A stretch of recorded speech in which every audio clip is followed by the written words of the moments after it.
Saya yakin semua kita sudah bersemangat. Semua kita sudah membawa wajah-wajah yang cerah buat Tuhan. Yang siap untuk bertemu di dalam hadirat Tuhan. Siap bertemu dalam ibadah ini. Mari kita berikan yang terbaik. Kita semua coba bangkit berdiri ya. Kita mulai sapa-sapa teman kita. Kita katakan, engkau luar biasa di dalam Tuhan. Kita bersyukur ya, kita bersyukur. Sore hari ini kita ada di rumah Tuhan. Dan ini saya yakin ini semua karena pilihan kita. Halo, selamat bertemu dalam Tuhan. Saya yakin kita semua sudah siap ya. Siap bertemu dengan Tuhan, siap memberikan yang terbaik buat Tuhan. Dan saya yakin kita orang-orang yang di sini adalah orang-orang yang merindu-rindukan Tuhan. Rindu ingin lebih dekat, rindu ingin lebih sungguh-sungguh, lebih masuk dalam hadirat Tuhan. Kita mau siapkan hati kita mau angkat pujian. Satu hal yang kurindukan. Terima kasih ya Yesus, terima kasih. Pujilah namamu ya Allah. Terima kasih Yesus.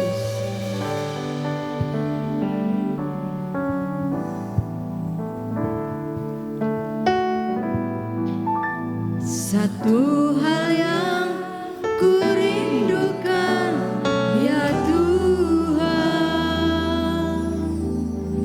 selalu berada di dekatmu dengan segenap hati, amin, dengan segenap jiwa ku menanti di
Tuhan.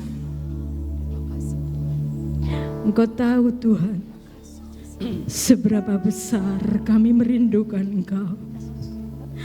Engkau tahu Tuhan, seberapa besar kami mencintai Engkau Tuhan. Engkau tilik hati kami Tuhan. Kami tahu di setiap kami ada kapasitas Tuhan. Kami rindu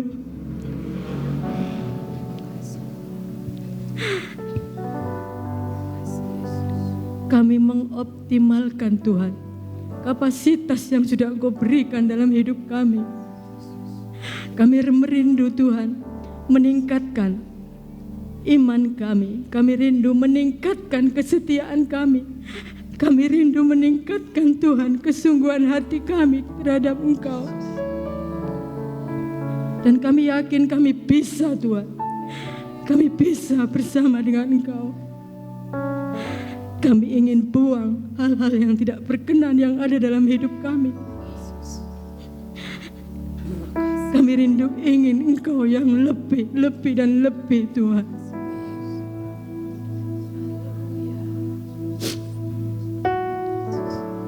Kita katakan, lebih dalam lagi ku rintakan Tuhan, lebih dari segala yang ada, lebih dalam lagi ku cinta Kau Yesus.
kasih ya Allahku, terima kasih Yesus.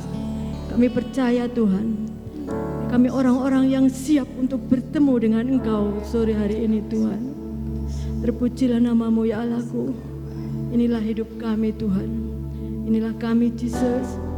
Inilah kami Tuhan. Kami percaya Tuhan, saat ini Engkau sudah ada di tengah-tengah kami.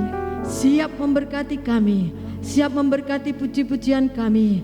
Siap memberkati firman-Mu yang akan dibentangkan Tuhan. Kami percaya Tuhan, semua kami tanpa terkecuali Tuhan, sudah Engkau berkati. Dalam satu nama Tuhan kami Yesus Kristus kami akan mulaikan ibadah ini. Haleluya. Amin. Amin. Puji Tuhan, kita tetap bangkit berdiri. Kita mau masuk lebih dalam lagi dalam alam pujian. Dan saya yakin kitalah orang-orang yang bersemangat di dalam Tuhan, yang merindu-rindukan Tuhan. Saya lihat dari wajah-wajah yang cerah, wajah-wajah yang siap untuk diberkati. Kita angkat pujian kita dengan Hai kaum Israel, pujilah Tuhan.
Hai kaum Harun, hai kaum Lewi.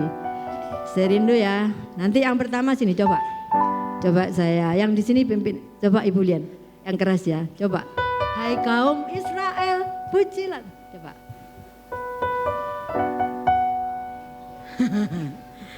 Yang di sini coba sumumung. Hai kaum Harun, pujilah Tuhan. Yang di sini Ibu Novi ya. Hai kaum Lewi, pujilah Tuhan. Yang keren. Coba. Nah, yuk kita mulai yang pertama sini, nanti sini, terus semua. Hai orang-orang yang takut akan Tuhan semua ya. Coba.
puji Tuhan. Kita semua bangkit berdiri. Kita akan mendengarkan firman Tuhan, kita akan memuji. Terlebih dahulu kita mau baca ayat sepekan kita. Kita baca sama-sama ya.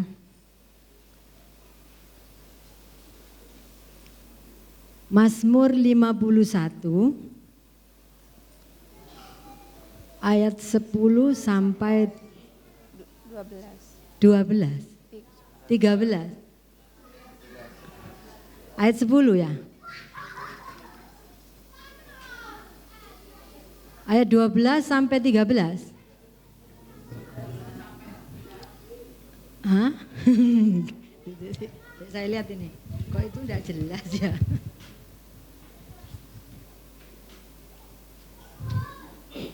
Ayat 10 sampai 11. Ayat piro ini? Ayat 12 sampai 13. Kita baca sama-sama dalam hitungan ketiga. 2, 3. Masukkanlah hati-hatiku lahir ya Allah, dan perbahagialah batinku dengan roh yang teguh. Janganlah membuang aku dari hadapan-Mu, dan janganlah mengambil roh-Mu yang kudus daripadaku. Sekali lagi kita baca ya. 2, 3. Jadikanlah hatiku tahir ya Allah, dan perbahagialah batinku dengan roh yang teguh. Janganlah membuang aku dari hadapan-Mu, dan janganlah mengambil roh-Mu yang kudus daripadaku. Amin, amin. Sebentar kita akan mendengarkan firman Tuhan, kita angkat pujian. Terkadang kita merasa, terpujilah nama-Mu ya Allahku, terpujilah nama-Mu ya Yesus. Terpujilah nama-Mu.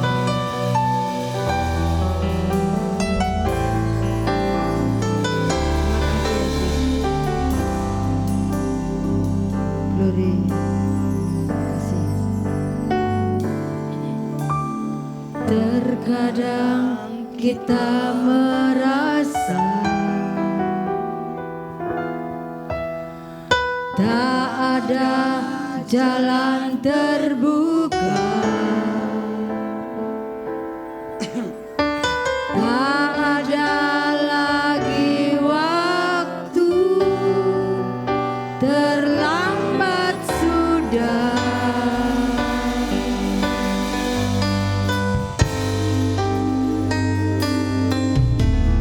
Tuhan tak pernah berdusta. Amin, amin. Dia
Terima kasih Tuhan, terima kasih Yesus.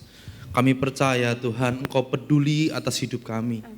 Kami percaya Engkau Allah yang jauh lebih mengerti apa yang kami hadapi, apa yang kami perlukan Tuhan. Dan kami juga percaya Tuhan, kalau kami setia, kami akan melihat pertolongan-Mu tepat pada waktunya Tuhan. Terima kasih Bapa, kami bersyukur buat pujian penyembahan yang sudah kami naikkan di hadapan-Mu. Kami merasakan hadirat-Mu Tuhan, dan kami percaya Engkau Allah berada bersama-sama dengan kami di tengah-tengah kami Tuhan.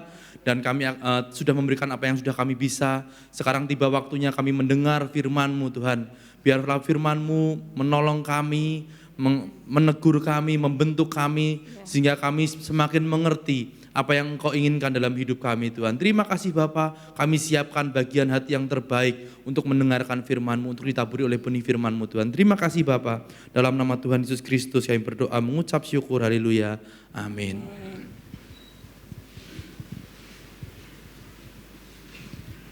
Puji Tuhan. Selamat sore Bapak Ibu Saudara yang terkasih. Haleluya. Terima kasih buat Bapak Ibu Gembala setempat dan juga Bapak Peter sekeluarga yang sudah mengizinkan saya untuk ada di tempat ini berbagi berkat firman Tuhan dengan jemaat GBDI Alpha Omega Bangsal Sari. Perkenalkan, tadi saya panggilnya Bapak Peter karena nanti biar nggak bingung karena nama saya juga mirip. Nama saya Haniel. Saya Haniel Yuwono, saya dari GBDI Alpha Omega Bojonegoro. Jadi kami berteman di sekolah Alkitab dan terus kami berhubungan selama pelayanan, sering komunikasi, dan puji Tuhan kami senang kami masih sama-sama berada di bidang pelayanan. Dan diberikan sebuah tema yang sedang dibahas di jemaat Alpha Omega Bangsal Sari, yaitu Elevate. Dan saya yakin ada kerinduan dari Bapak Ibu Gembala sekeluarga bahwa jemaat GBD Alpha Omega Bangsal Sari akan terus dibawa naik sama Tuhan. Dari segala masalah yang dihadapi, dari segala persoalan yang dihadapi, Tuhan bawa terus naik, diangkat sama Tuhan. Dan saya yakin Tuhan gak pernah biarkan kita sendiri. Seperti lagu yang kita nyanyikan, Dia peduli, Dia mengerti. Apapun yang kita hadapi hari ini saya yakin kita akan bersama-sama meraih kemenangan. Amin. Kita bersyukur di tahun 2023 ini Bapak Ibu Saudara, kita sudah gak menghadapi satu masalah yang namanya pandemi yang kita kenal dengan COVID-19. Tetapi selama akhir 2019 atau awal 2020 sampai 2022 kita berkutat dengan kengerian yang sama, yaitu masalah COVID. Tetapi walaupun COVID sudah berhenti di hari ini, tapi mungkin dampaknya masih ada. Mungkin dampak dari COVID yang paling nyata membawa mungkin ada perpisahan atau kematian. Ada juga dampak sakit yang mungkin belum hilang sampai saat ini. Ada juga dampak dari segi ekonomi. Mungkin kita kehilangan pekerjaan kita. Mungkin karena COVID ada perusahaan-perusahaan yang harus menutup atau mengurangi pegawai-pegawainya. Atau usaha kita sendiri mungkin terkendala. Atau plan-plan kita yang lainnya yang sudah kita siapkan sejak sebelum pandemi, akhirnya harus berantakan karena pandemi. Jadi dampak dari pandemi itu mungkin masih ada. Tapi saya yakin kita hari ini berjuang bersama Tuhan dan Tuhan akan bawa kita ke atas untuk melewati semua masalah yang ada. Jangan takut, kita akan belajar bersama-sama dari firman Tuhan dan tema firman Tuhan hari ini bisa ditampilkan lifted higher. Kita akan diangkat lebih tinggi lagi, dibawa Tuhan ke tempat yang lebih tinggi lagi. Kita akan baca firman Tuhan dalam Keluaran pasal 6 ayat yang ke-6. Keluaran pasal 6 ayat yang ke-6. Saya akan bacakan. Aku akan mengangkat kamu menjadi umatku dan aku akan menjadi Allahmu supaya kamu mengetahui bahwa akulah Tuhan Allahmu yang membebaskan kamu dari kerja paksa orang Mesir. Ini indah sekali Bapak Ibu Saudara. Kalau di bagian awal ayat ini kita bisa melihat, aku akan apa? Mengangkat kamu menjadi umatku. Jadi tema hari ini elevated, lifted higher. Ini benar-benar dikatakan sama Tuhan. Allah sendiri berkata, aku akan mengangkat kamu menjadi umatku. Allah pernah berkata kepada bangsa Israel, Aku, Allah, akan mengangkat kamu menjadi umatku. Dan aku akan menjadi Allahmu supaya kamu, bangsa Israel, mengetahui bahwa akulah Tuhan Allahmu yang membebaskan kamu dari kerja paksa orang Mesir. Dari kerja paksa orang Mesir. Jadi kita bisa melihat dari tempat ini bahwa saat itu bangsa Israel pernah berada dalam situasi yang tidak baik. Sama seperti kita beberapa waktu yang lalu kita berada dalam situasi yang tidak baik, yaitu pandemi. Kita merasa kapan pandemi akan berakhir. Bangsa Israel lebih lama lagi. Bangsa Israel pernah berada dalam kerja paksa orang Mesir, situasi yang tidak enak dalam waktu yang jauh lebih lama. Sangat panjang. Bangsa Israel begitu menderita berada dalam kekuasaan bangsa Mesir. Dan di ayat yang barusan kita baca itu adalah ucapan janji Allah seperti yang bisa kita baca di layar. Janji Allah kepada bangsa Israel adalah mengangkat mereka menjadi umat milik Allah. Bukan hanya mengangkat mereka menjadi umat, tetapi bangsa Israel juga akan dibebaskan dari kerja paksa, dari perbudakan bangsa Mesir. Janji ini sepertinya menjadi air yang menyirami mereka dengan situasi yang tidak enak, yang panas, yang tidak ada harapan. Dan air ini memberikan kelegaan. Ada sebuah siraman yang menenangkan mereka. Wow, hari ini aku diperbudak. Tetapi Tuhan mengucapkan janjinya. Dia akan menjadi Allah yang membawa aku atau membawa kita keluar dari kerja paksa bangsa Israel, bangsa Mesir. Perhatikan. Tadi kita perhatikan kedua janji ini. Sebenarnya kedua janji yang kita baca ini adalah dua hal yang tidak bisa dipisahkan. Kedua hal ini menjadi suatu kesatuan. Coba kita lihat. Saat bangsa Israel belum dibawa keluar dari bangsa Mesir, dia kerja paksa artinya apa? Bangsa Israel menjadi seorang budak. Menjadi seorang budak. Bangsa Israel menjadi seorang budak. Berarti dia menjadi hamba. Tidak merdeka, tidak bebas. Saat bangsa Israel menjadi budak bangsa Mesir, mereka menjadi hamba dari bangsa Mesir. Tetapi Allah mengangkat bangsa Israel untuk dibebaskan dari kerja paksa, artinya Allah membebaskan bangsa Israel dari statusnya sebagai seorang hamba dari bangsa Mesir. Tetapi setelah dari hambanya bangsa Mesir diangkat menjadi apa? Menjadi hambanya Allah, menjadi umatnya Allah. Dirubah statusnya dari hamba atau budaknya bangsa Mesir menjadi hambanya Allah. Jadi ini bukan suatu janji yang bisa dipisah. Kedua janji ini adalah janji yang merupakan suatu kesatuan. Membebaskan bangsa Israel dari kerja paksa orang Mesir. Allah memberikan kebebasan. Jadi Allah mengangkat bangsa Israel menjadi umatnya. Menjadi orang yang dipisahkan, dilepaskan dari perbudakan menjadi orang yang merdeka. Menjadi hamba berarti menjadi budak, tidak merdeka. Sedangkan menjadi umatnya Allah ada kemerdekaan. Ini indah sekali, dibebaskan dari perbudakan, dibebaskan dari kerja paksa. Next slide kita bisa melihat satu hal Bapak Ibu Saudara. Allah mau mengangkat umatnya ke posisi yang lebih tinggi. Amin.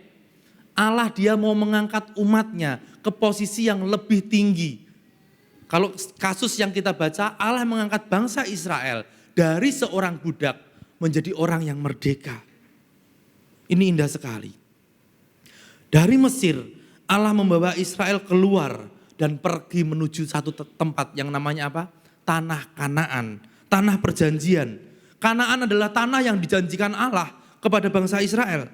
Bukan hanya kepada bangsa Israel, Allah sudah menjanjikan itu kepada nenek moyang mereka, yaitu Abraham, Ishak dan Yakub.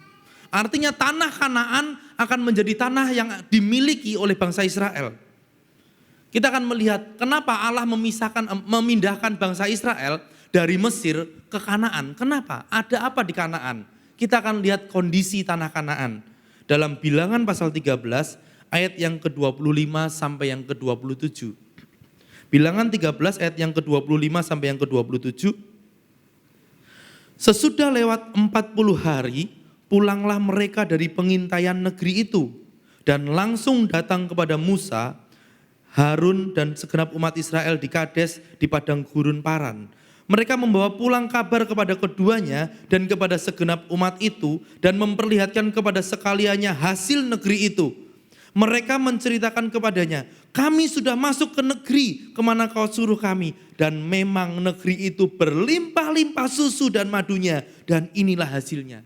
Jadi singkat cerita, Musa pernah menyuruh 12 pengintai untuk melihat, coba kalian pergi, lihat apa yang ada di tanah Kanaan.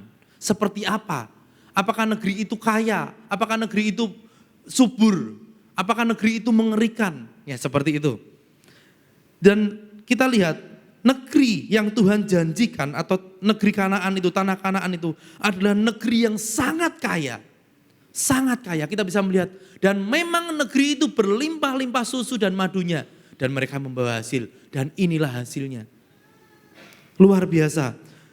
Dari Mesir yang gak ada apa-apanya, yang mereka hidup sebagai budak ya. Mesir memang kaya, tetapi mereka tidak memiliki hak apa-apa di sana. Mereka bekerja keras, mereka dikerja secara paksa, dipekerjakan secara paksa, tetapi hasilnya tidak bisa mereka nikmati. Yang menikmati bangsa Mesir. Dan Allah angkat mereka, Allah pindahkan mereka ke Kanaan.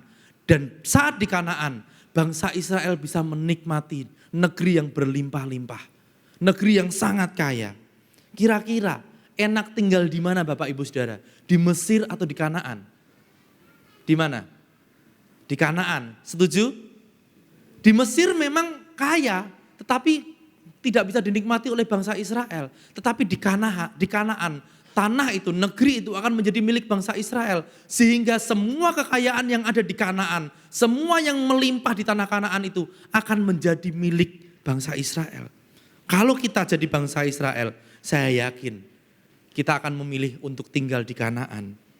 Allah mau mengubah status bangsa Israel dari seorang budak menjadi bangsa yang merdeka. Next.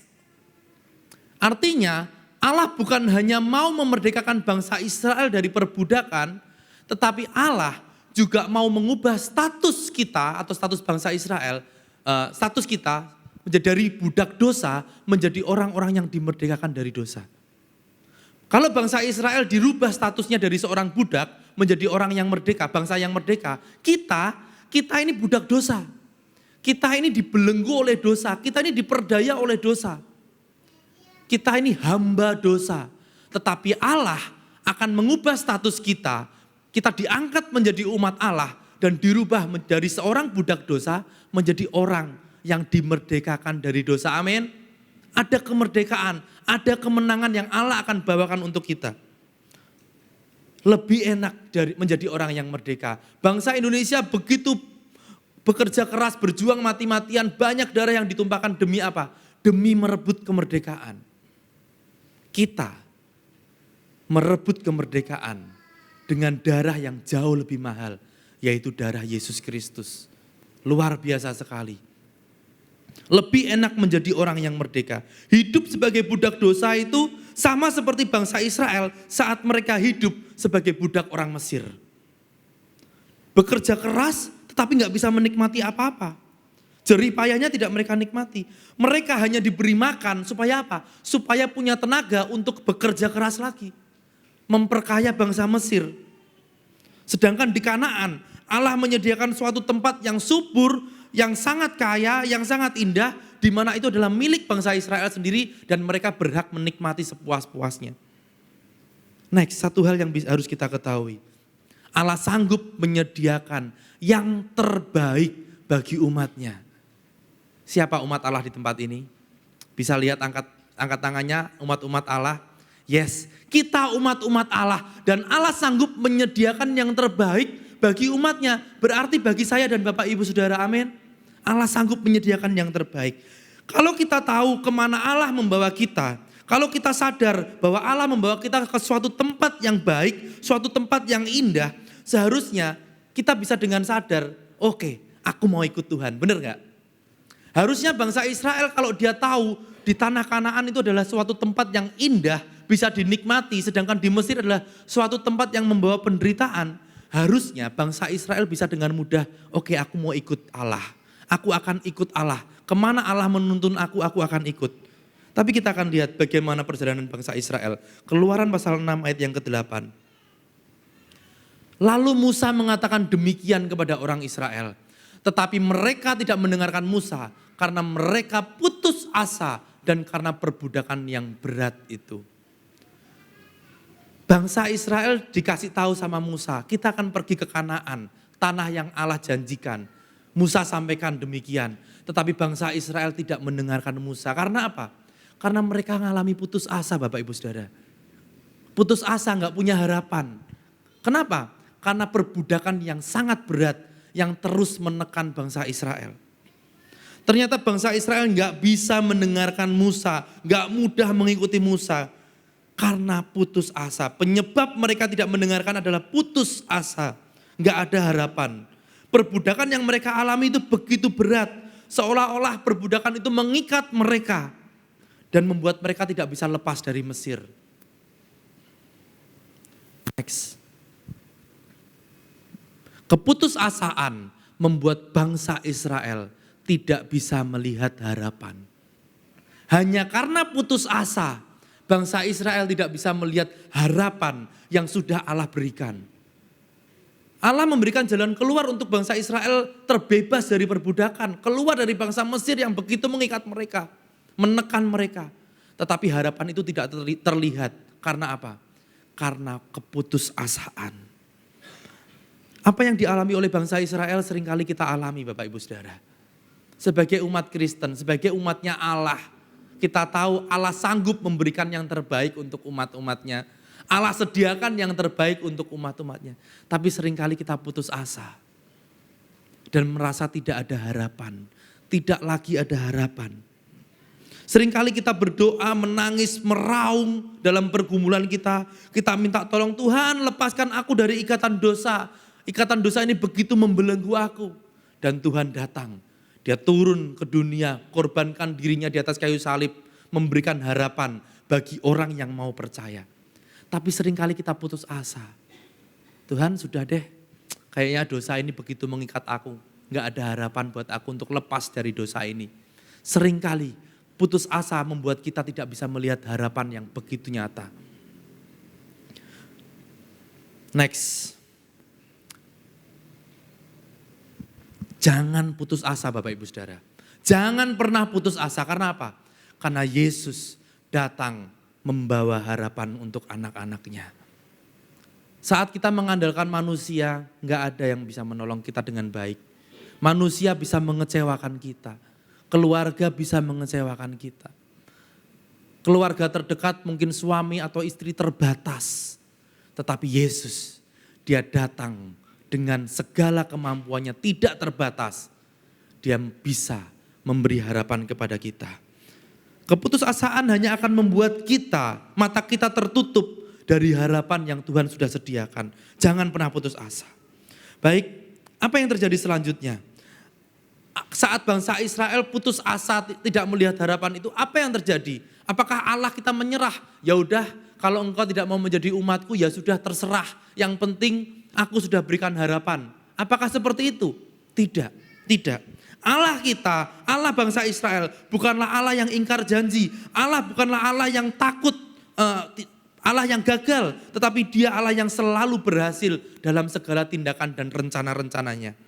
Saat Allah berkata akan membebaskan umatnya, Allah pasti membebaskan umatnya, amin. Saat Allah berkata aku akan menolong umatku, dia pasti menolong umatnya. Kalau kita lihat kisah demi kisah, kita akan bisa melihat bagaimana bangsa Israel dibawa keluar dari Mesir. Tentu kita sudah mendengar ada 10 tulah yang Allah berikan kepada bangsa Mesir. Tujuannya untuk membuat bangsa Mesir ketakutan. Wow, bangsa Israel, dia adalah bangsa yang punya Allah yang hidup. Dan sebagai umat Allah, Allah gak tinggal diam. Sehingga bangsa Mesir yang menahan bangsa Israel harus menghadapi tulah demi tulah. Ada katak, ada air menjadi darah, ada lalat pikat, ada nyamuk, banyak sekali tulah-tulah. Dan yang menarik adalah tulah yang ke-10. Tulah yang ke-10 membuat bangsa Israel tahu. Apa tulah yang ke-10 adalah kematian anak sulung bangsa Mesir. Jadi pada saat tulah ke-10 itu ada, sangkakala dibunyikan, seluruh umat Mesir, bangsa Mesir mengalami kedukaan. Semua anak sulung mereka mati. Mulai dari manusia sampai hewan ternak, anak sulungnya mati. Ngeri sekali. Tetapi bangsa Israel tidak. Bangsa Israel tahu bahwa ada jaminan keselamatan yang Allah berikan kepada umatnya. Kenapa bangsa Israel bisa mendapatkan jaminan keselamatan itu? Di peristiwa tulah yang ke-10 itu kita harus tahu, saat mereka mau lolos dari tulah yang Allah berikan, mereka harus membuat sebuah tanda di rumahnya. Yaitu mereka harus menyembelih satu anak domba jantan, satu ekor anak domba jantan disembelih, kemudian darahnya dibubuhkan pada tiang dan ambang pintu. Darah korban, bukti bahwa mereka percaya atau mengikat janji, mengikat sebagai umatnya Allah. Dan saat mereka mengikatkan diri sebagai umatnya Allah, Allah lewat, tidak membawa kematian. Tetapi bangsa Mesir tidak hidup dalam perjanjian itu. Tidak mengikatkan diri sebagai umatnya Allah. Sehingga bangsa Mesir harus mengalami kengerian yang dahsyat. Kengerian yang dahsyat. Dan tanda darah itu Bapak Ibu Saudara, itu hanya merupakan lambang. Di mana akhirnya Yesus menggenapi di kayu salib. Dia korbankan darahnya. Dan bagi kita, umat Allah, kita juga harus hidup dalam janji, dalam ikatan kita sebagai umatnya Allah. Dari mana? Dengan kita menaruh darah Yesus dalam diri kita. Keselamatan karya itu kita imani. Darah itu menjadi tanda kita bahwa kita adalah miliknya Allah. Kalau kita miliknya Allah, kita tidak tersentuh, amin. Dunia gak bisa nyentuh kita, roh jahat gak bisa nyentuh kita. Ini luar biasa. Kita lanjut 1 Petrus 1 ayat yang ke-18 sampai yang ke-19. 1 Petrus 1 ayat 18 sampai 19. Sebab kamu tahu bahwa kamu telah ditebus dari cara hidupmu yang sia-sia yang kamu warisi dari nenek moyangmu itu, bukan dengan barang yang fana, bukan pula dengan perak atau emas, melainkan dengan darah yang mahal, yaitu darah Kristus yang sama seperti darah anak domba yang tak bernoda dan tak bercacat. Kalau kita belajar dari kisah di mana Allah membawa bangsa Israel keluar dari perbudakan di Mesir, kita juga gak bisa lupa akan satu hal, yaitu karya keselamatan Yesus di kayu salib. Apa yang diterima oleh bangsa Israel itu hanya gambaran atas apa yang Allah berikan kepada umatnya melalui pengorbanannya di kayu salib.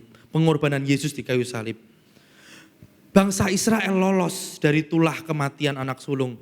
Bangsa Israel mengingatkan diri sebagai umatnya. Kita juga seperti yang sudah saya katakan, kita ditebus oleh darah yang mahal. Oleh darah Yesus Kristus saja. Kalau bangsa Israel dibebaskan hanya dari kematian fisik, kita beda. Kita ditebus bukan korban yang asal-asalan, bukan hanya korban yang tidak bercacat secara fisik. Kalau bangsa Israel, dia ditebus, diselamatkan karena punya korban yang namanya satu ekor domba jantan, satu anak domba jantan, itu tidak bercacat secara fisik. Tetapi Yesus, dia tidak hanya tidak cacat secara fisik, tetapi Yesus memang tidak bercacat sama sekali. Jadi Yesus bukan hanya membebaskan kita dari kematian fisik, tetapi Yesus membebaskan kita dari kematian kekal atau maut.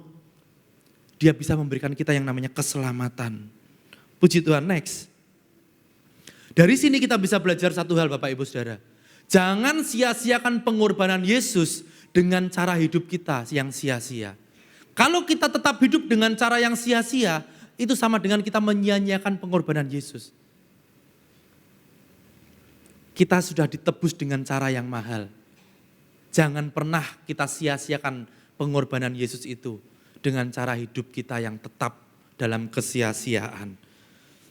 Baik, singkat cerita Bapak Ibu, bangsa Israel akhirnya keluar dari Mesir dan menuju ke tanah perjanjian. Tetapi apakah perjalanannya mudah? Saat Yesus mengangkat bangsa Israel menjadi umatnya ke tanah Kanaan, apakah perjalanannya mudah? Kita akan ikuti perjalanan demi perjalanan. Keluaran 13 ayat yang ke-17 sampai yang ke-18. Keluaran pasal 13 ayat yang ke-17 sampai yang ke-18. Setelah Firaun membiarkan bangsa itu pergi, Allah tidak menuntun mereka melalui jalan ke negeri orang Filistin. Walaupun jalan ini yang paling dekat. Sebab firman Allah, jangan-jangan bangsa itu menyesal apabila mereka menghadapi peperangan sehingga mereka kembali ke Mesir. Tetapi Allah menuntun bangsa itu berputar melalui jalan di padang gurun menuju ke laut Teberau. Dengan siap sedia berperang berjalanlah orang Israel dari tanah Mesir. Ini membuat kita harus belajar. Apa sih maksud Tuhan? Bangsa Israel mau dibawa ke Kanaan. Ada jalan yang dekat lewat Filistin. Tetapi Allah gak bawa Israel melewati jalan yang dekat. Allah bawa bangsa Israel memutar di padang gurun selama 40 tahun. Kenapa? Karena Allah gak mau bangsa Israel tahu, ada jalan yang dekat dari Mesir ke Kanaan. Dan saat di Kanaan dia bilang, udah deh, aku kembali ke Mesir aja. Aku kembali ke hidupku yang lama. Allah tidak mau bangsa Israel menyesal dan kembali ke hidup mereka yang lama. Jadi perjalanan memutar di padang gurun merupakan proses. Ini bicara tentang proses yang harus dilewati oleh bangsa Israel. Menjadi umat Allah itu merupakan sebuah proses yang tidak instan Bapak Ibu Saudara. Benar? Tadi kesaksian, aku mau ikut deh seperti apa yang difirmankan Abraham keluar dari tanah kelahirannya menuju ke tanah perjanjian. Belajar itu tidak mudah. Wow, benar sekali. Dan hari ini kita lihat, menjadi umat Allah itu merupakan proses yang tidak instan. Harus ada pengalaman demi pengalaman yang kita miliki supaya kita bisa membangun sebuah hubungan yang baik dengan Allah. Tapi seringkali manusia mengandalkan logika. Memang manusia diperlengkapi dengan kepintaran, kepandaian, cara berpikir. Tetapi kita harus nggak boleh lupa bahwa cara berpikir kita adalah terbatas dan tidak lebih baik dari Allah. Kita akan baca dalam Yesaya 55 ayat yang ke-8 sampai yang ke-9. Yesaya pasal 55 ayat 8 sampai 9. Sebab rancanganku bukanlah rancanganmu dan jalanmu bukanlah jalanku. Demikianlah firman Tuhan. Seperti tingginya langit dari bumi, demikianlah tingginya jalanku dari jalanmu dan rancanganku dari rancanganmu. Kita belajar ayat ini Bapak Ibu Saudara. Allah dengan jelas mengatakan bahwa rancangan dia, rancangan Allah itu enggak sama dengan rancangan manusia. Demikian juga dengan jalan Allah itu enggak sama dengan jalan manusia.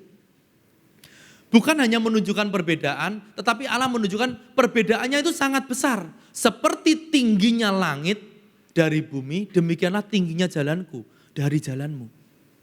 Demikianlah dan rancanganku dari rancanganmu. Jadi punya Allah itu terlalu tinggi. Sedangkan jalan dan rancangan manusia itu terlalu pendek, terlalu dangkal. Tidak akan pernah bisa menyamai rancangan dan jalannya Allah. Tapi seringkali kita suka dengan rancangan Allah. Oke Tuhan, aku yakin rancanganmu adalah rancangan yang terbaik. Tapi yang jadi masalah seringkali kita gak suka dengan jalannya Allah. Benar? Seringkali kita berpikir Tuhan terlalu sulit. Kok gak gini aja?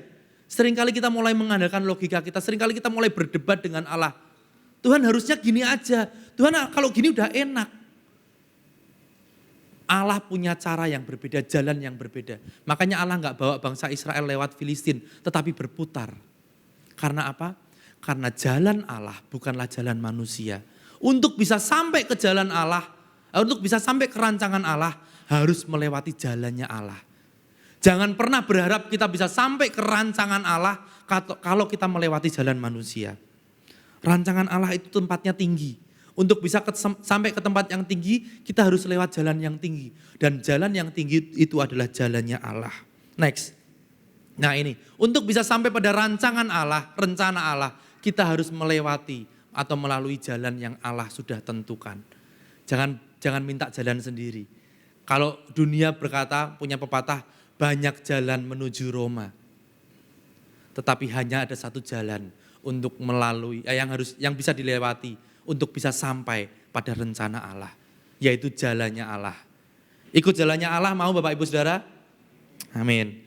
Kita lihat, ada beberapa jalan yang harus dilewati oleh bangsa Mesir untuk sampai ke tanah Kanaan. Ada petanya, Tuhan buat peta, dan di sini saya kasih 3 titik peta yang Allah sudah tentukan untuk bangsa Israel. Dan ini menjadi poin-poin penting yang ada dalam kisah perjalanan bangsa Israel keluar dari bangsa Mesir, dari tanah Mesir. Yang pertama, rute pertama adalah Laut Teberau. Laut Teberau. Pada saat bangsa Israel keluar dari Mesir, rute mereka harus melewati Laut Teberau yang menghadang jalan mereka. Jadi wow, ada laut. Sementara di belakang ada bangsa Mesir yang mengejar. Depan buntu, belakang buntu. depan belakang kena gitu kan ya. Kita lihat bagaimana reaksi bangsa Israel. Keluaran 14 ayat yang ke-10 sampai yang ke-12. Keluaran 14 ayat yang ke-10 sampai yang ke-12. Ketika Firaun telah dekat, orang Israel menoleh, maka tampaklah orang Mesir bergerak menyusul mereka. Lalu sangat ketakutanlah orang Israel dan mereka berseru-seru kepada Tuhan. Dan mereka berkata kepada Musa, apakah karena tidak ada kuburan di Mesir, maka engkau membawa kami untuk mati di padang gurun ini? Apakah yang kau perbuat ini terhadap kami dengan membawa kami keluar dari Mesir? Bukankah ini telah kami katakan kepadamu di Mesir, janganlah mengganggu kami dan biarlah kami bekerja pada orang Mesir. Sebab lebih baik bagi kami untuk bekerja pada orang Mesir daripada mati di padang gurun ini. Bangsa Israel keras. Bangsa Israel kepala batu Bapak Ibu Saudara, ngotot. Sudah dikasih tahu bahwa di Kanaan itu ada tempat yang enak, tanah perjanjian, tanah yang Allah kasih sendiri sama bangsa Israel untuk dinikmati. Kita lihat apa yang menjadi reaksi bangsa Israel. Bangsa Israel merasa bahwa Musa itu hanya memimpin mereka untuk mati di padang gurun. Bangsa Israel dibawa keluar untuk mati di padang gurun, untuk menderita. Bangsa Israel lupa bahwa Musa adalah alat yang Allah pakai untuk membawa mereka, menuntun mereka untuk sampai ke tanah perjanjian. Dan yang menarik, mereka berkata lebih baik mereka tinggal di Mesir. Mereka tetap pada pendiriannya yang pernah mereka katakan, sudah kami di Mesir aja. Lebih baik bagi kami untuk bekerja pada orang Mesir daripada mati di padang gurun. Seringkali kita orang-orang Kristen juga mengalami hal yang sama. Seringkali kita menghadapi masalah yang besar, gak selesai-selesai. Kita merasa gak ada jalan keluar, depan buntu, belakang ngejar. Kita gak punya jalan keluar. Dan kita berpikir lebih baik hidup dengan cara hidup kita yang lama. Dosa gak apa-apa deh, gak baik di hadapan Tuhan gak apa-apa. Daripada aku mati di padang gurun. Seringkali kita juga punya pikiran yang sama seperti bangsa Israel. Dan kita berpikir lebih baik ikut cara dunia. Tapi kita lihat apa yang Allah kerjakan. Ayat yang ke-21 sampai yang ke-22. Lalu Musa mengulurkan tangannya ke atas laut. Dan semalam-malaman itu Tuhan menguakkan air laut dengan perantaraan angin timur yang keras. Membuat laut itu menjadi tanah kering. Maka terbelahlah air itu. Demikianlah orang Israel berjalan dari tengah-tengah laut di tempat kering. Sedangkan di kiri dan di kanan mereka air itu sebagai tembok bagi mereka. Tentu sebagian besar dari kita sudah ngerti cerita ini. Di mana bangsa Israel akhirnya bisa melewati tanah yang kering walaupun di tengah laut. Dan setelah mereka lolos, bangsa Mesir mengejar. Kemudian bangsa Mesir harus mati di telan air laut yang kembali menyatu. Itulah pembelaan Tuhan. Itulah pembelaan Tuhan bagi umatnya. Walaupun bangsa Israel marah-marah, walaupun bangsa Israel bersungut-sungut, merasa akan dibawa dalam kematian, dipimpin dalam kematian, tetapi Tuhan tetap buka jalan. Ini adalah bukti bahwa tidak ada satupun yang bisa menutup jalannya Allah. Amin. Next. Allah sanggup membuka jalan buntu bagi umatnya. Hari ini Bapak Ibu Saudara, engkau yang sedang dalam pergumulan, yang gak nemu jalan keluar, katakan sama Tuhan, Tuhan, aku belum lihat jalan keluar. Tapi aku sudah melihat engkau yang punya jalan yang tidak tertutup. Amin. Tuhan bukain jalannya buat kita. Tuhan bukakan jalan dan kita akan, enggak nyangka aku. Enggak nyangka. Ternyata Tuhan buka jalan di tempat yang enggak mungkin. Bukan hanya membuka jalan, Tuhan bahkan menghabisi musuh-musuh dari bangsa Israel. Tuhan kalau menolong itu komplit, lengkap. Itu rute pertama. Kita selesai di rute pertama, kita akan berjalan ke rute yang kedua. Peta berikutnya mengarahkan bangsa Israel ke satu tempat yang namanya Padang Gurun Sin. Bangsa Israel harus melewati Padang Gurun Sin. Rute pertama sudah lolos, Laut Teberau sudah lolos. Bangsa Israel terus melaju ke Kanaan. Dan mereka harus lewati rute kedua yang namanya Padang Gurun Sin. Ada apa di Padang Gurun Sin? Kita lihat Keluaran pasal 16, ayat yang kedua sampai yang ketiga. Di padang gurun itu bersungut-sungutlah segenap jemaah Israel kepada Musa dan Harun.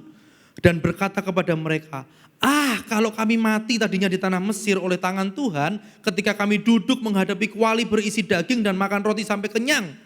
Sebab kamu membawa kami keluar ke padang gurun ini untuk membunuh seluruh jemaah ini dengan kelaparan. Wow, lagi-lagi berpikiran buruk. Tuhan pakai Musa cuma buat kami mati. Kali ini di padang gurun Sin, mereka berpikir mereka akan mati kelaparan. Di padang gurun Sin, bangsa Israel menghadapi masalah perut mereka. Kalau tadi nggak punya jalan keluar dari persoalan, sekarang soal perut. Soal perut. Mereka dilanda kelaparan yang begitu dahsyat. Bangsa Israel ini agak unik. Kalau kita lihat apa-apa nyalahin Tuhan, apa-apa nyalahin Tuhan. Tapi Tuhan mau pakai jadi umatnya. Kita jangan seperti bangsa Israel ya. Kita ke gereja, tapi salah dikit-dikit nyalahin Tuhan. Kita digembalakan di tempat ini, dikit-dikit nyalahin gembala. Jangan. Kita umatnya Tuhan. Dan gembala ataupun keluarga gembala yang dipakai oleh Tuhan adalah alat yang Tuhan mau pakai untuk membawa umat-umatnya menerima dan menikmati janji Tuhan. Amin. Jangan dikit-dikit nyalahin Tuhan. Jangan dikit-dikit nyalahin keluarga gembala. Bagi bangsa Israel, Tuhan itu kejam. Bagi bangsa Israel, Tuhan itu selalu rencanain hal-hal yang buruk. Bagi bangsa Israel, Allah gak peduli soal perut mereka. Kita lihat Keluaran 16 ayat yang keempat. Apa yang Allah katakan? Keluaran 16 ayat yang keempat. Lalu berfirmanlah Tuhan kepada Musa, sesungguhnya aku akan menurunkan dari langit hujan roti bagimu. Maka bangsa itu akan keluar dan memungut tiap-tiap hari sebanyak yang perlu untuk sehari. Supaya mereka kucoba apakah mereka hidup menurut hukumku atau tidak. Wow, bangsa Israel alami kelaparan, gak ngerti mau makan apa, bingung mau makan apa, dan gak pernah terpikir cara yang Tuhan pakai, kirimkan dari atas mana, makanan yang ada setiap hari, mana bisa dinikmati setiap hari oleh bangsa Israel. Allah sanggup memberikan mereka makan, dan sekalipun Allah gak pernah terlambat kasih bangsa Israel makan. Hari yang ketujuh nggak ada mana. Kenapa? Ya memang di situ Allah mau mencoba apakah bangsa Israel taat. Dan dengan itu bangsa Israel harus memungut di hari yang ke-6 double portion. Tuhan nggak kasih bangsa Israel kekurangan. Tuhan nggak kasih bangsa Israel kelaparan. Setiap hari ada berkat. Apa artinya? Next. Allah sanggup memelihara umatnya dengan makanan yang cukup setiap harinya. Hari ini kalau kita berpikir bingung besok makan apa, nggak usah bingung. Yang penting hari ini kita bisa makan. Besok pasti ada yang Tuhan kasih untuk kita makan. Jangan takut. Tuhan sanggup memelihara kita. Tuhan peduli nggak sama soal perut kita, urusan perut kita? Peduli. Tuhan peduli apa yang akan kita makan. Tuhan sampai katakan, bukankah engkau lebih berharga daripada burung pipit? Burung pipit aja nggak bekerja bisa makan. Kita yang diberi hikmat untuk bekerja pasti lebih bisa makan. Kalau burung pipit tidak diperlengkapi dengan kepintaran, akal budi, dia bisa makan. Kita yang Tuhan kasih dengan akal budi bisa bekerja, pasti Tuhan jamin makanannya. Tetapi kalau kita nggak menggunakan kemauan kita, tenaga kita untuk bekerja, ya jangan minta makan sama Tuhan. Nanti kita yang salah. Itu adalah rute yang kedua yang harus bangsa Israel lewati. Dari Laut Teberau ketemu Jalan Buntu, pergi ke Padang Gurun Sin, bertemu dengan yang namanya kelaparan. Rute ketiga yang akan kita pelajari atau rute terakhir yang akan kita pelajari adalah Rafidim. Ada apa di Rafidim? Kita lihat Keluaran pasal 17 ayat yang pertama. Kemudian berangkatlah segenap jemaah Israel dari Padang Gurun Sin, berjalan dari tempat persinggahan ke tempat persinggahan sesuai dengan titah Tuhan. Lalu berkemahlah mereka di Rafidim, tetapi di sana tidak ada air untuk diminum bangsa itu. Komplit Bapak Ibu Saudara, jalan buntu, lapar sudah, sekarang nggak punya air minum. Bahaya. Bisa sereten nggak ya? Makan tapi nggak ada minum, sereten gitu. Nah, tapi di Rafidim ini mereka nggak punya air yang mereka bisa nikmati untuk minum.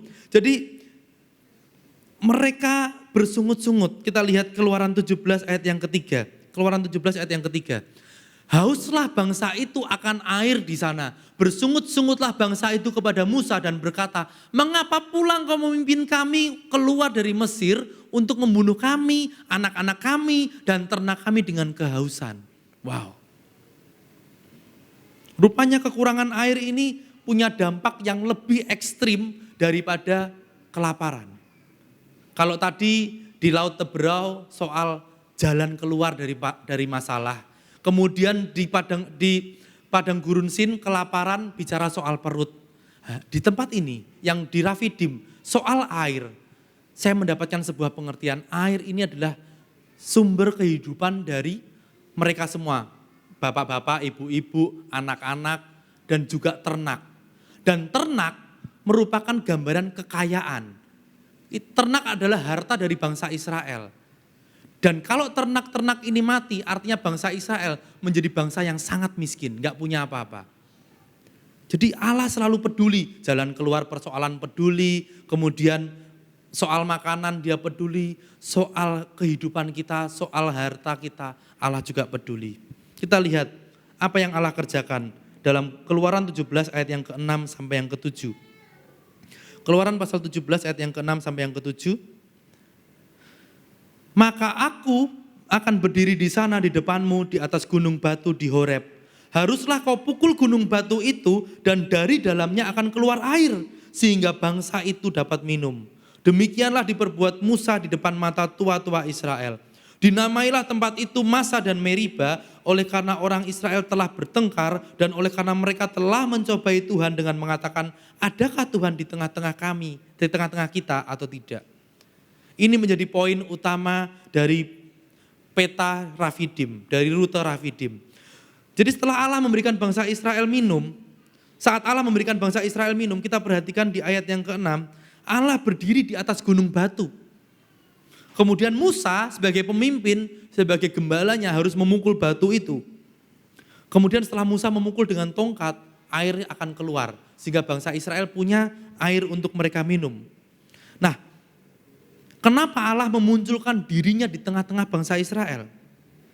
Karena di ayat yang ke-7, saat tempat itu dikatakan Meriba, kita bisa tahu apa artinya. Karena mereka mencobai Tuhan dengan mengatakan, adakah Tuhan di tengah-tengah kita atau tidak? Jadi tempat itu dinamai Masa dan Meriba. Mereka mencobai Tuhan, berkata Tuhan ada enggak? Jadi di tempat ini, di Rafidim, Allah menunjukkan dirinya, ini aku ada di tengah-tengah umat Israel. Aku Allah yang tidak pernah meninggalkan umat Israel sekalipun. Walaupun menghadapi jalan buntu tidak aku tinggalkan, kelaparan tidak aku tinggalkan, tidak ada air pun, kehausan pun aku tidak pernah tinggalkan. Aku Allah yang selalu ada di tengah-tengah umatnya. Hari ini apapun masalah kita, Allah gak pernah tinggalkan kita. Allah selalu ada di tengah kita. Apa yang kita bisa pelajari next? Allah tidak pernah meninggalkan umatnya. Dan Allah, dia adalah sumber kehidupan. Saat ada Allah, ada air yang keluar. Dan saat ada air keluar, keberlangsungan hidup umatnya itu terjamin. Kalau kita dekat sama Allah, kita bisa dipuaskan.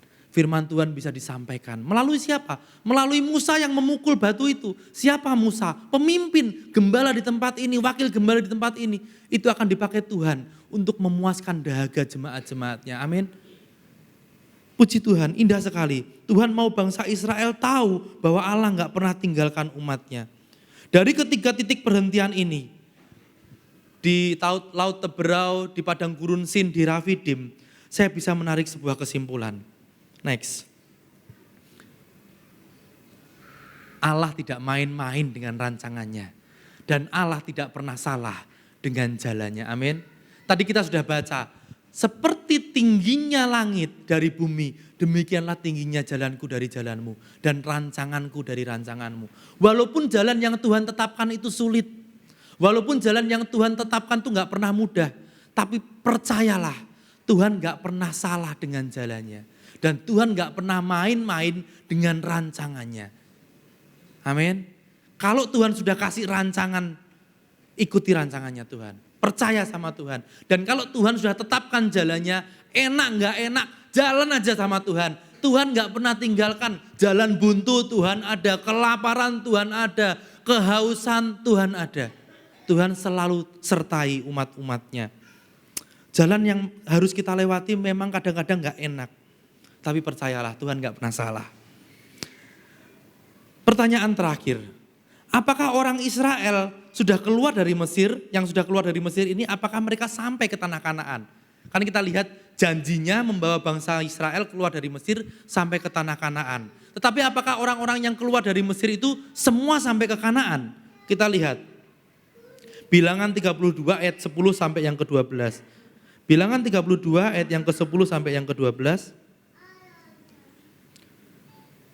Maka bangkitlah murka Tuhan pada waktu itu dan ia bersumpah bahwasanya orang-orang yang telah berjalan dari Mesir yang berumur 20 tahun ke atas tidak akan melihat negeri yang kujanjikan dengan bersumpah kepada Abraham, Ishak dan Yakub oleh karena mereka tidak mengikut aku dengan sepenuh hatinya.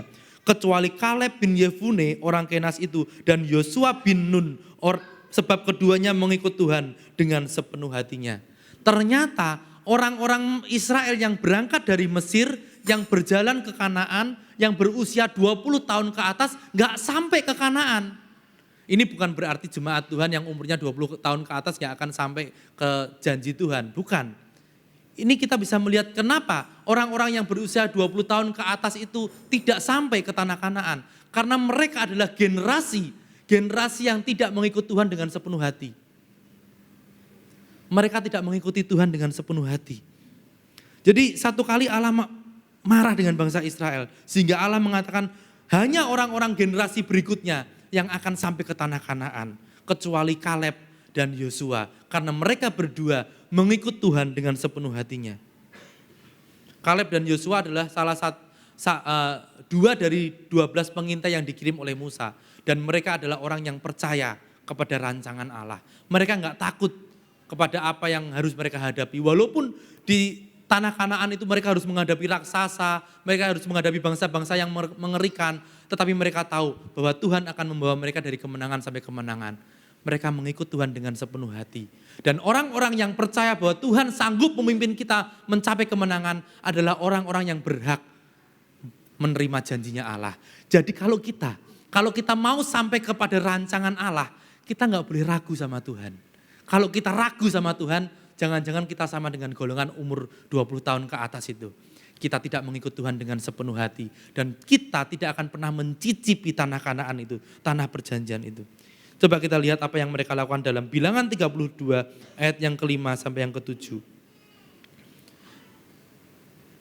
Bilangan 32 ayat yang ke-5 sampai yang ke-7.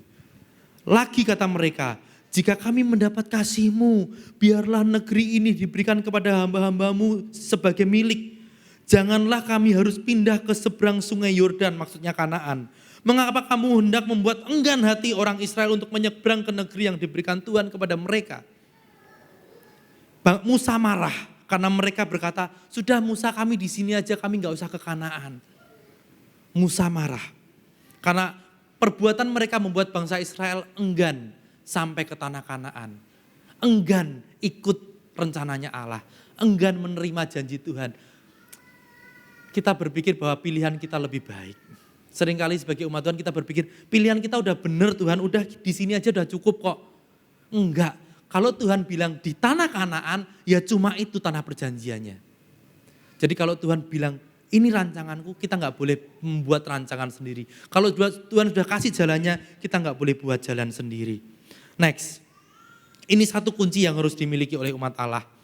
Percayalah pada rancangannya, pada rencananya, dan berjalanlah pada jalan yang Dia tetapkan. Amin. Cuma ini kuncinya, gak ada kunci yang lain. Karena satu-satunya jalan yang bisa sampai rancangan Allah, yaitu jalannya Allah. Itulah kenapa Allah membawa bangsa Israel memutar di padang gurun selama 40 tahun. Allah mau bangsa Israel bisa kenal Allah. Dan bangsa Israel bisa tahu rancangan Allah. Sehingga bangsa Israel bisa lihat dan percaya bahwa Allah selalu ada untuk mereka. Tetapi dari sekian banyak umat Israel yang keluar dari tanah Mesir, hanya Yosua dan Kaleb yang bisa masuk ke tanah perjanjian. Karena hanya mereka berdua yang mengikut Tuhan dengan segenap hatinya. Kemudian mereka ditemani oleh generasi yang baru. Jadi orang yang mengikut Tuhan dengan segenap hati dan percaya terhadap rencana-rencana Allah, hanya mereka yang diangkat ke tempat yang tinggi. Dan Allah akan membawa mereka untuk menikmati janji-janji Allah. Mau diangkat tinggi oleh Allah? Amin. Mau sampai kepada tanah perjanjian? Mau menikmati janji-janji Allah? Tangkap. Percayalah dengan sepenuh hati. Amin. Apa? Percayalah dengan apa? Sepenuh hati. Katakan, Tuhan, aku percaya dengan sepenuh hati. 1, 2, 3. Tuhan, aku percaya dengan sepenuh hati. Puji Tuhan. Allah akan bawa kita ke tempat yang sangat baik. Allah akan pelihara kita, kehidupan kita. Karena apa? Karena di tanah perjanjian itu Allah sudah sediakan yang terbaik untuk kita nikmati. Puji nama Tuhan. Kita sama-sama bangkit berdiri. Kita nyanyikan pujian, janjimu seperti fajar. Haleluya Yesus.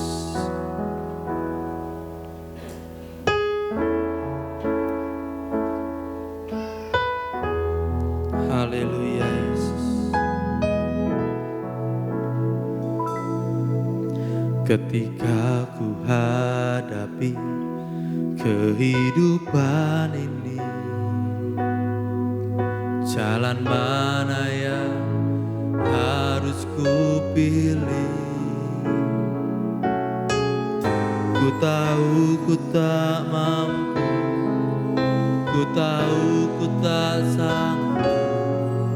Hanya Kau Tuhan tempat jawabanku. Aku pun tahu ku tak pernah sendiri, sebab Engkau Allah yang menggendongku. Tanganmu membelaiku, cintamu memuaskanku. Kau mengangkatku ke tempat yang tinggi. Janjimu seperti fajar pagi hari, dan tiada pernah terlambat bersinar. Cintamu seperti sungai yang mengalir, dan ku tahu betapa dalam kasih-Mu. Janjimu seperti fajar pagi hari, amin. Dan tiada pernah terlambat bersinar. Cintamu seperti sungai yang mengalir, dan ku tahu betapa dalam kasih-Mu. Dengan sungguh-sungguh nyanyikan pujian ini. Ketika ku hadapi kehidupan ini, jalan mana yang harus ku pilih? Ku tahu ku tak mampu, ku tahu ku tak sanggup. Hanya Kau Tuhan tempat jawabanku. Aku pun tahu ku tak pernah sendiri, sebab Engkau Allah yang menggendongku. Tanganmu membelaiku, cintamu memuaskanku. Kau mengangkatku ke tempat yang tinggi, amin. Dia akan mengangkat kita, haleluya. Janjimu seperti fajar pagi hari, tidak pernah terlambat. Janji Tuhan tidak pernah terlambat, selalu ada setiap pagi, haleluya, haleluya. Cintamu seperti sungai yang mengalir, dan ku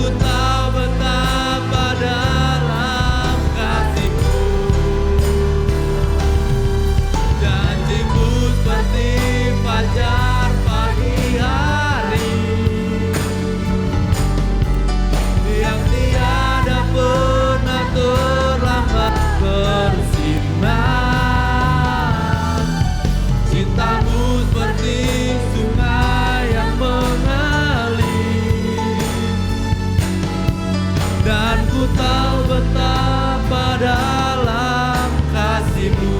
Haleluya. Terima kasih. Kita mau menyembah Tuhan.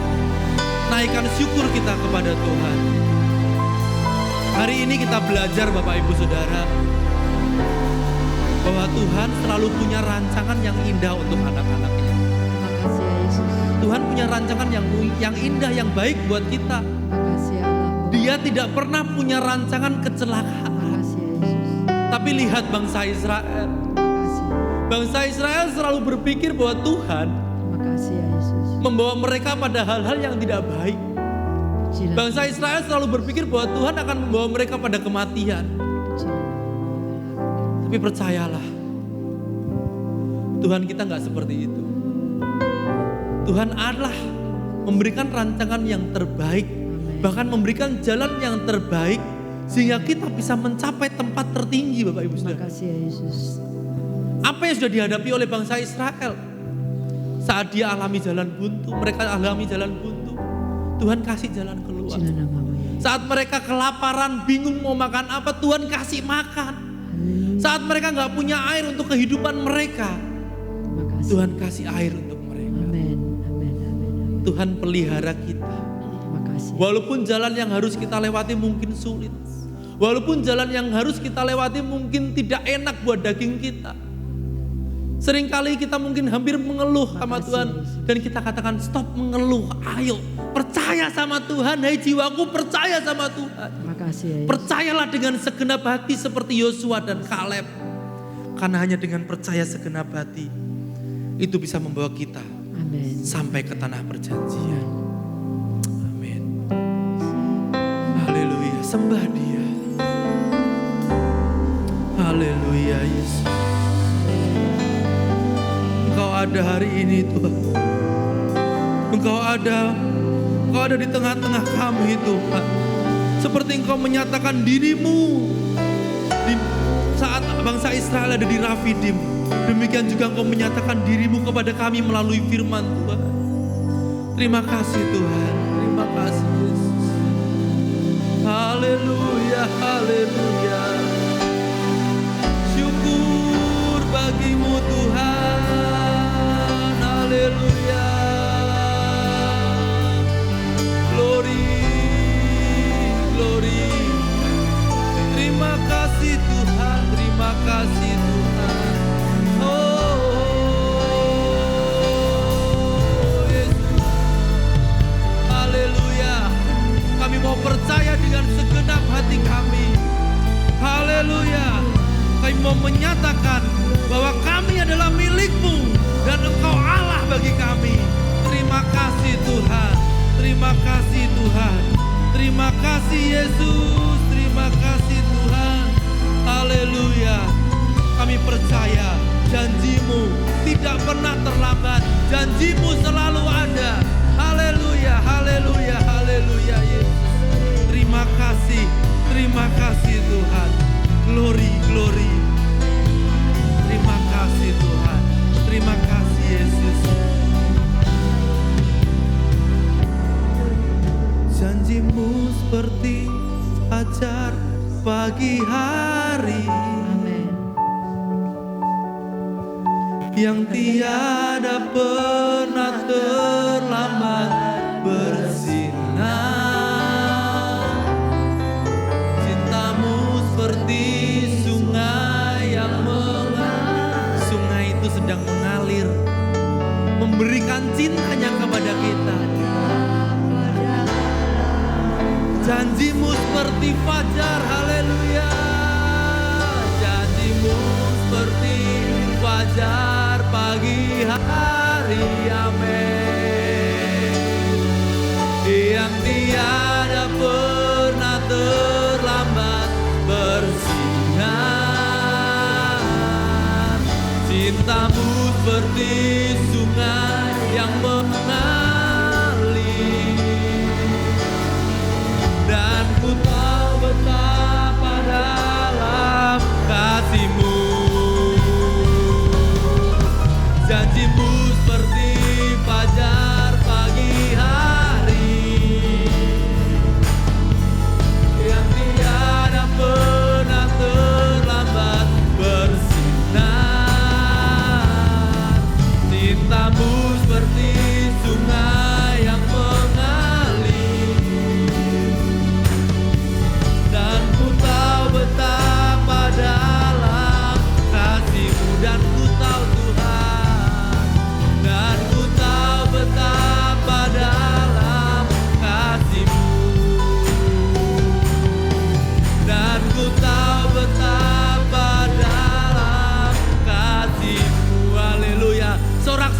kemuliaan untuk Tuhan kita. Berikan hormat kemuliaan buat Dia. Terima kasih Tuhan. Terima kasih Yesus.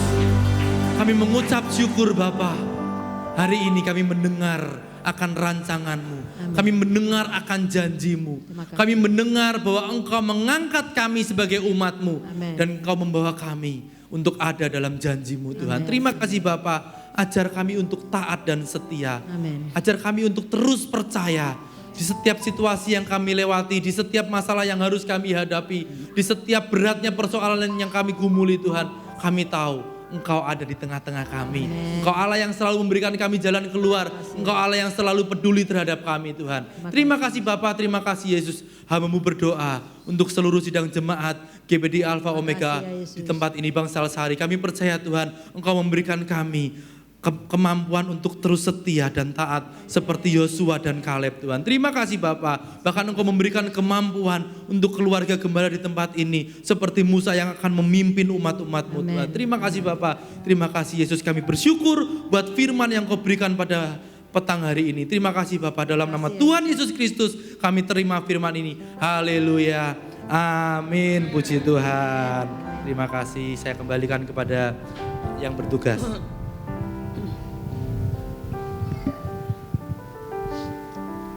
Puji Tuhan, kita semua sudah dipuaskan oleh firman Tuhan dan saya mewakili seluruh jemaat GBDI Bangsal Sari mengucapkan banyak terima kasih kepada hambanya Bapak Daniel dan tiba saatnya kita akan memberikan persembahan pada Tuhan. Kita mau angkat pujian, marilah bergembira dengan kuasa-Nya.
Tuhan, kita semua bangkit berdiri.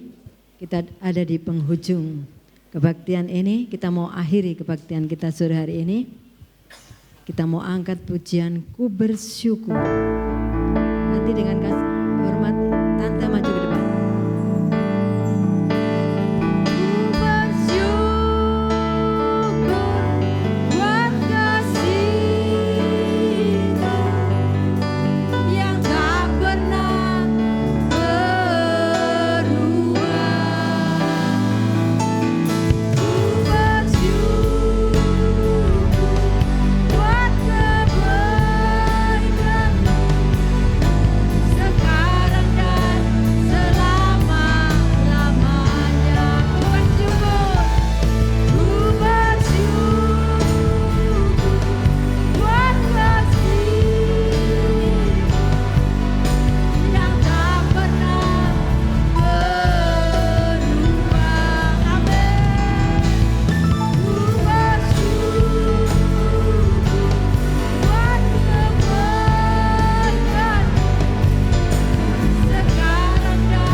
Mari kita mengangkat tangan kepada Tuhan Allah.